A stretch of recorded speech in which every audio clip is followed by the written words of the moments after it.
Hi అండి, ఇది వచ్చేసి మీషో శారీ టు డ్రెస్ అనమాట. అంటే శారీని డ్రెస్ కింద అయితే కన్వర్ట్ చేశాను. నాకు ఇచ్చిన సిస్టర్ అయితే మీషో నుంచి అయితే ఆర్డర్ చేసుకుందంట. ప్రిన్స్ కట్ లాంగ్ ఫ్రాక్ అయితే స్టిచ్ చేయమంది. మిగిలిన క్లాత్తో అయితే చిన్నది బేబీ ఫ్రాక్ అయితే స్టిచ్ చేయమంది. బ్యాక్ సైడ్ ఏమో హుక్ అయితే పెట్టాను, ఫ్రంట్ ఏమో బౌ అయితే ఇచ్చాను అనమాట.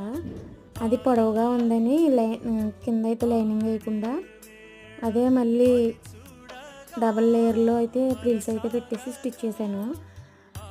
లాంగ్ ఫ్రాక్ అయితేనేమో వెనకాల హోల్ అయితే పెట్టాను, నార్మల్ హ్యాండ్స్ అయితే పెట్టాను, రౌండ్ అయితే పెట్టమన్నదనమాట. నెక్ మొత్తం ఓవరాల్ లుక్ అయితే ఇది ఎలా ఉందో చూసి కామెంట్ చేయండి. మీరు వెళ్ళే ముందు అయితే ఒక చిన్న లైక్ చేసి అయితే వెళ్ళండి. ఇంకెవరైనా మా ఛానల్ని సబ్స్క్రైబ్ చేసుకోకపోతే సబ్స్క్రైబ్ చేసుకోండి. Thank you all.